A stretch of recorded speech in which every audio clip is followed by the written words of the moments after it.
Dear students, இன்னைக்குள்ள கிளாஸ்ல unit 1 metallurgy லெசன்ல concentration of ஓர்ல நம்ம ஒவ்வொரு ப்ராசஸ் பத்தி பார்த்துட்டு இருக்கோம். ஸோ அதாவது முந்தின 2 வீடியோல ஃபர்ஸ்ட் கிராவிட்டி செப்பரேஷன்ல எப்படி இம்பியூரிட்டிஸை ரிமூவ் பண்ணலான்னு பார்த்துருந்தோம். அடுத்தது ஃபோர்த் ஃப்ளோட்டேஷன் ப்ராசஸ்ல எப்படி ரிமூவ் பண்ணலான்னு போன வீடியோல பார்த்துருந்தோம். இன்னைக்குள்ள கிளாஸ்ல என்ன பார்க்க போறோம்னா லீச்சிங் ப்ராசஸ்ல இம்பியூரிட்டிஸ் எப்படி ரிமூவ் பண்றது அப்படிங்கறத பத்தி தான் பார்க்க போறோம்.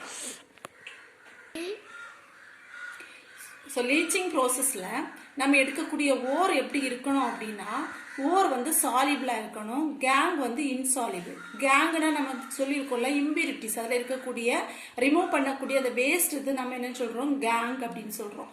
ஸோ இது ஒரு எக்ஸாம்பிளில் நான் சொல்லலாம் அப்படின்னா, இப்போ ஃபார் எக்ஸாம்பிள் நம்ம சாண்டும் கொஞ்சம் சுகர் மிக்ஸாக இருக்கணும். இங்கே இப்போ சாண்டை சுகரை நம்ம செப்பரேட் பண்ணணும். எப்படி செப்பரேட் பண்ணலாம்? அதாவது நமக்கு தெரியும் சாண்டுங்கிறது இன்சாலிபிள், அது கேங் மாதிரி அப்படிதானே. சாலிபிள்ங்கிறது இங்க என்னது, சுகர். சரியா? அப்ப நம்ம எப்படி இது செப்பரேட் பண்ணலாம் அப்படின்னா சால்வெண்ட் ஆட் பண்றோம். சால்வெண்ட்னா என்னது, கரைப்பான்னு சொல்லுவோம்ல, அது நம்ம ஆட் பண்ணும்போது எது டிசால்வ் பண்றதுக்கு யூஸ் பண்றோமோ அதை தான் நம்ம என்ன சொல்லுவோம், சால்வெண்ட். ஸோ சுகரும் சாண்ட் இருக்கக்கூடியதுல நம்ம தண்ணியை ஊற்றி டிசால்வ் பண்ணோம்னா சுகர் கம்ப்ளீட்டா டிசால்வ் ஆயிடும். அப்புறம் அதை ஃபில்டர் பண்ணோம்னா சாண்ட் கேங் அங்கே இருந்து நம்ம ரிமூவ் பண்ணலாம். சரியா? ஸோ அந்த மெத்தட் தான் இந்த லீச்சிங் ப்ராசஸ் அப்படின்னு சொல்றது. ஓஸ் சாலிபிளா இருக்கணும், gang insoluble. So suitable solvent எடுத்து நம்ம ஆட் பண்ணும்போது நமக்கு அந்த ஓஸ் எல்லாம் அந்த வாட்டர்ல இல்லைன்னா அந்த சால்வெண்ட்ல சாலிபிள் ஆகி அது ஒரு காம்ப்ளெக்ஸா ஃபார்ம் ஆகும். ஸோ அந்த கேங் எல்லாம் இன்சாலிபிளா இருக்கிறத நம்ம ஃபில்டர் பண்ணி தனியா செப்பரேட் பண்ணிடலாம். ஸோ இந்த லீச்சிங் ப்ராசஸ்ல 4 டைப்ஸ் ஆஃப் லீச்சிங் இருக்கு. என்னெல்லாம்னா சயனைடு லீச்சிங். இந்த சயனைடு லீச்சிங்ல நம்ம யூஸ் பண்ணக்கூடிய சால்வெண்ட் சயனைடு. அமோனியா லீச்சிங், இதுல நம்ம யூஸ் பண்ணக்கூடிய சால்வெண்ட் அமோனியா. ஆல்கலி லீச்சிங், இதுல sodium hydroxide and sodium carbonate சால்வெண்டா யூஸ் பண்றோம். ஆசிட் லீச்சிங், இதுல சல்ஃபியூரிக் ஆசிட் சால்வெண்டா யூஸ் ஆகுது. இப்போ ஃபர்ஸ்ட் ஒன் சயனைடு லீச்சிங்கில் நம்ம எப்படி இம்பியூரிட்டிஸ் இல்லைனா கேங் ரிமூவ் பண்ணுறது அப்படிங்கிறத பற்றி பார்க்க போகிறோம். ஸோ சயனைடு லீச்சிங்கில் என்ன சொல்லியிருக்காங்கன்னா, நம்ம கோல்டு இருக்கக்கூடிய ஓஸ், அதாவது கோல்டோட சிம்பிள் தான் என்னது, ஏயு. அதோட லாட்டின் நேம் ஆரம் அப்படின்னு சொல்லுவோம். அதனால தான் இதோட நேம் ஏயு அப்படின்னு கொடுத்துருக்காங்க. புரியுதா? ஸோ இந்த கோல்டு இருக்கக்கூடிய ஓஸ் நம்ம ஃபர்ஸ்ட் என்ன பண்ணுறோம்னா நல்லா க்ரஷ் பண்ணிட்டு இதை எதுல எடுக்கிறோம் அப்படின்னா leached with aerated dilute solution of sodium cyanide அப்படின்னு கொடுத்துருப்பாங்க. ஏரேட்டட் அப்படிங்கிறது நமக்கு தெரியும், இந்த பிரசன்ஸ் ஆஃப் ஆக்சிஜன். அப்புறம் டைல்யூட்னாலே நமக்கு தெரியும் எப்படி டைல்யூட் பண்றோம், சயனைடு எடுத்து வாட்டர்ல டிசால்வ் பண்ணோதான் அது என்னதான் மாறும், டைல்யூட்டட் சொல்யூஷனா மாறும். So dilute solution. ஸோ அதனால தான் நம்ம இங்க என்ன எடுத்திருக்கோம், கோல்டு ஓர் எடுத்திருக்கோம். It mixed with cyanide. Cyanide கூட என்னெல்லாம் ஏரேட்டட் சொல்லியிருக்கோம்ல, ஸோ ஆக்சிஜன் அண்ட் வாட்டர். இப்போ இவ்வளவு எடுத்து நம்ம அதை டிசால்வ் பண்ணும்போது இந்த சயனைடும் இந்த ஆரம் இல்லைன்னா இந்த கோல்டும் சேர்ந்து நமக்கு என்ன ஆகும்னா ஒரு சயனைடு காம்ப்ளெக்ஸ் ஃபார்ம் பண்ணுது, சாலிபிள் சயனைடு காம்ப்ளெக்ஸ். புரியுதுல்ல? இதுல இருக்கக்கூடிய கேங் என்ன ஆகும் அப்படின்னா, அதாவது அலுமினோ சிலிக்கேட், அது உங்களுக்கு ஃபார்முலால நமக்கு கொடுக்கல. இப்போ அலுமினோ சிலிக்கேட்டுங்கிற ஒரு இன்சாலிபிள் காம்பவுண்ட் அங்கே ஃபார்ம் ஆகுது, அதுதான் அங்கே கேங்கா ரிமூவ் ஆகுது. புரியுதல்ல? ஸோ சிம்பிள் மெத்தடு, கோல்டு எடுக்கிறோம், சயனைடு. சயனைடு எப்படி, aerated dilute solution of cyanide. So இதை எடுத்துட்டு நம்ம டிசால்வ் பண்ணும்போது அது சாலிபிளா இருக்கக்கூடிய ஒரு காம்ப்ளெக்ஸ் என்னது, சயனைடு காம்ப்ளெக்ஸா மாறுது. அப்புறம் அதுல இருக்கக்கூடிய கேங் என்னது, அலுமினோ சிலிக்கேட்ஸ் அங்கிருந்து ரிமூவ் ஆகுது. ஸோ இப்போ நமக்கு இது ஒரு காம்ப்ளெக்ஸா இருக்கு, அப்படித்தானே. ஹேரோ சயனைடு அப்படிங்கிற ஒரு காம்ப்ளெக்ஸ் இருக்கு. ஸோ இதுல இருந்து நமக்கு என்ன பண்ணணும்னா இந்த கோல்டை மட்டும் தனியா செப்பரேட் பண்ணணும். ஸோ அதான் ரிகவரி ஆஃப் மெட்டல்ல பார்க்க போறோம், எப்படி இந்த கோல்டை செப்பரேட் பண்ணலாம் அப்படின்னு. So it's simple method, displacement method தான். ஸோ இது என்னன்னா இந்த காம்ப்ளெக்ஸ் நம்ம அப்படியே எடுத்துக்கிறோம், எடுத்துட்டு என்ன ஆட் பண்றோம்னா சிங்க் ஆட் பண்றோம். அப்போ ஒரு டிஸ்பிளேஸ்மெண்ட் நடக்கும் பாருங்க. இங்க இருக்கக்கூடிய கோல்டு இதுல இருந்து ரீப்ளேஸ் ஆகுது, அந்த பிளேஸை ஆக்குபை பண்றது யாரு, சிங்க். புரியுதா?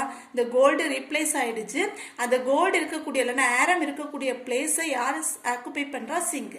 அப்போ இப்போ சயனைடு சிங்க் சயனைடா கிடைக்குது, கோல்டு மட்டும் நமக்கு தனியா அதுல இருக்கக்கூடிய இம்பியூரிட்டிஸ் எல்லாம் ரிமூவ் ஆகி கோல்டு மட்டும் நமக்கு தனியா கிடைக்குது.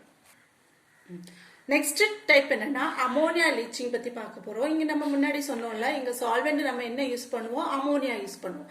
ஸோ இதுல 3 டைப்ஸ் ஆஃப் ஓர்ஸ் எடுக்கலாம். என்னெல்லாம், நிக்கல் மெட்டல் இருக்கக்கூடியது, காப்பர் மெட்டல் இருக்கக்கூடியது அண்ட் கோபால்ட் மெட்டல் இருக்கக்கூடியது. ஸோ இந்த 3 ஓரை எடுத்து நம்ம அமோனியாவில் லீச் பண்ணோம், அதில் என்னது ஹை ப்ரெஷர், அதாவது சூட்டபிள் ப்ரெஷர் கொடுத்து நம்ம லீச் பண்ணுறோம் அப்படின்னா அது நமக்கு என்னது நிக்கலாக இருக்கும் போது நிக்கல் காம்ப்ளெக்ஸ், சாலிபிள் நிக்கல் காம்ப்ளெக்ஸாக மாறும். காப்பர்னா காப்பர் காம்ப்ளெக்ஸ் அண்டு கொபால்ட் எடுத்தோம்னா கொபால்ட் காம்ப்ளெக்ஸாக மாறும்.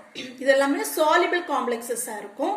அப்புறம் இன்சாலிபிளாக இருக்கக்கூடிய அந்த கேங் இல்லைன்னா அயன் 3 ஆக்சைட்ஸ்னு சொல்லலாம், இல்லை ஹைட்ரோ ஆக்சைட்ஸ், அதே மாதிரி அலுமினோ சிலிகேட்ஸுங்கிற இன்சாலிபிள் காம்ப்ளெக்ஸஸ் இதில் ஃபார்ம் ஆகும்.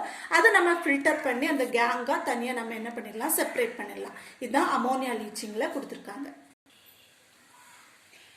தேர்ட் மெத்தட் என்ன பார்க்குறோம்னா ஆல்கலி லீச்சிங். ஆல்கலியில் நம்ம சொல்லியிருந்தோம்ல என்னெல்லாம், சோடியம் ஹைட்ராக்சைடோ சோடியம் கார்பனேட்டோ எடுத்து லீச் பண்ணக்கூடிய ப்ரோசஸ் தான் நம்ம என்ன சொல்கிறோம், ஆல்கலி லீச்சிங்னு சொல்கிறோம். ஸோ இந்த மெத்தடில் நம்ம யூஸ்வலாக யூஸ் பண்ணுறது என்னென்னா அலுமினா ஓர் அப்படிங்கிறது தான் நம்ம யூஸ்வலாக யூஸ் பண்ணுறோம் அலுமினியம் செப்பரேட் பண்ணுறதுக்காக. ஸோ இந்த அலுமினா ஓர் எடுத்து நம்ம என்ன பண்ணுறோம்னா சோடியம் ஹைட்ராக்சைடு, இது எது வேணாலும் யூஸ் பண்ணலாம், சோடியம் கார்பனேட் யூஸ் பண்ணலாம், சோடியம் ஹைட்ராக்சைடு யூஸ் பண்ணலாம். ஸோ சோடியம் ஹைட்ராக்சைடு எடுத்து நம்ம டைலூட்டட் சோடியம் ஹைட்ராக்சைடு, ஸோ அதை எடுத்து நம்ம ட்ரீட் பண்ணும்போது நமக்கு என்ன கிடைக்கும்னா சோடியம் மெட்டா அலுமினேட் அப்படிங்கிற ஒரு சாலிபிள் காம்ப்ளெக்ஸ் இதில் இருந்து ஃபார்ம் ஆகுது. நம்ம முன்னாடி சொன்ன மாதிரி தான், இதே மாதிரி இன்சாலிபிளா இருக்கக்கூடியதெல்லாம் கேங்கா நம்ம என்ன பண்றோம், ரிமூவ் பண்றோம். புரியுதா? இப்போ இந்த சோடியம் மெட்டா அலுமினேட் இல்லைன்னா இந்த காம்ப்ளெக்ஸை நம்ம என்ன பண்றோம் அப்படின்னா 7, அதாவது இது எவ்வளவுனா 470 to 520 கெல்வின் டெம்பரேச்சர்ல 35 அட்மாஸ்பியர் ப்ரெஷரில் தான் என்னது ஃபார்ம் ஆகுது, இந்த மாதிரி ஒரு காம்ப்ளெக்ஸ் நமக்கு கிடைக்குது.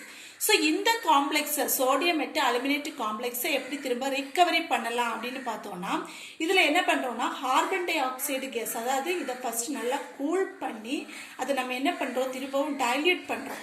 ஸோ இந்த காம்ப்ளெக்ஸை கூல் பண்ணி திரும்ப நம்ம என்ன பண்ணுறோம், டைல்யூட்ன்றது வாட்டர் ஆட் பண்ணுறது. பட் நல்லா டைல்யூட் பண்ணி அதில் நம்ம என்னதை ஆட் பண்ணுறோம்னா carbon dioxide gas add பண்ணும்போது ஹைட்ரேட்டட் அலுமினா கிடைக்குது. அலுமினா ஃபார்ம்ல ஞாபகம் வச்சுக்கோங்க, ஓர் Al2O3 அப்படிங்கிறது தான் அலுமினா.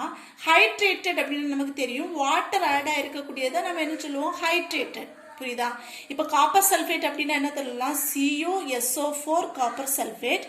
இதை ஹைட்ரேட்டட் காப்பர்னா H2O ஆட் பண்ணோம்னா நம்ம என்ன சொல்லுவோம், ஹைட்ரேட்டட் காப்பர் சல்ஃபேட் அப்படின்னு சொல்லுவோம். ஸோ அதே மாதிரி அலுமினா கூட H2O இருந்தோம்னா நம்ம என்ன சொல்லுவோம், ஹைட்ரேட்டட் அலுமினா இதுல இருந்து கிடைக்குது. புரியுதுல்ல? ஸோ இப்படி கிடைக்கக்கூடிய அலுமினாவை திரும்ப நம்ம என்ன பண்றோம்னா ஃபில்டர் பண்ணி, அதாவது இந்த ஹைட்ரேட்டட் அலுமினாவை ஃபில்டர் பண்றோம். ஃபில்டர் பண்ணி திரும்ப ஹீட் பண்ணணும். எவ்வளவுக்கு ஹீட் பண்ணணும்னா 1670 கெல்வினுக்கு நம்ம ஹீட் பண்ணும்போது நமக்கு இதுல இருந்து அலுமினா மட்டும் தனியா கிடைக்குது, பியூர் அலுமினா மட்டும் தனியா கிடைக்குது.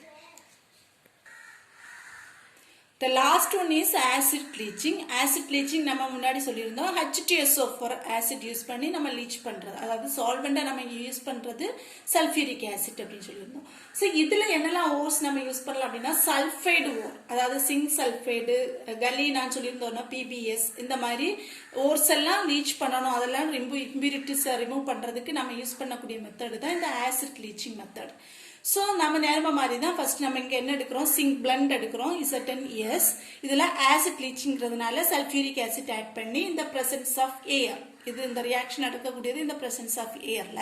ஸோ இங்க என்ன ஆகும் அப்படின்னா இந்த சிங்க் சல்ஃபேட், அதாவது இந்த இருக்கக்கூடிய சிங்கும் இதுல இருக்கக்கூடிய சல்ஃபேட்டும் சேர்ந்து நமக்கு என்னதான் கிடைக்குது, சிங்க் சல்ஃபேட்டா கிடைக்குது. அதுக்கப்புறம் இந்த சல்ஃபேட் தனியா போகுது, சல்ஃபரா போகுது. அப்புறம் என்ன ஆகுது, இங்க இருக்கக்கூடிய ஹைட்ரஜனும் இதுல இருக்கக்கூடிய ஆக்சிஜனும் கம்பைன்ட் ஆகி நமக்கு என்னது கிடைக்குது, வாட்டர் கிடைக்குது. புரியுதா? அப்ப நமக்கு இங்க என்ன ஆயிடுச்சு, சல்ஃபர் நமக்கு தனியா போயிடுச்சு. புரியுதா? அப்ப சிங்க் சல்ஃபேட், அதாவது சிங்க் பிளண்ட் கலீனா மாதிரி இருக்கக்கூடிய சல்ஃபேட் ஓர்ஸை நம்ம ஆசிட் லீச்சிங்ல இம்பியூரிட்டிஸ் ரிமூவ் பண்ணலாம். என்ன யூஸ் பண்ணி, சல்ஃபியூரிக் ஆசிட் யூஸ் பண்ணி இந்த பிரசன்ஸ் ஆஃப் ஏர்ல நடக்குது. அப்ப இங்க சிங்க் சல்ஃபேட் கிடைக்குது, சல்ஃபர் தனியா போகுது, ஹைட்ரஜன் ஆக்சிஜன் கம்பைன் ஆகி வாட்டர் கிடைக்குது. ஸோ இதானது 4 மெத்தட்ஸ் ஆஃப் லீச்சிங். அந்த இம்பியூரிட்டிஸ் நம்ம இருக்கக்கூடிய ஓர்ஸ்ல இருக்கக்கூடிய இம்பியூரிட்டிஸை லீச்சிங் ப்ராசஸ்ல எப்படி ரிமூவ் பண்றது அப்படிங்கறத பத்தி பார்த்திருக்கோம். எல்லாருக்கும் புரிஞ்சிருக்கும்னு நினைக்கிறேன். தேங்க்யூ.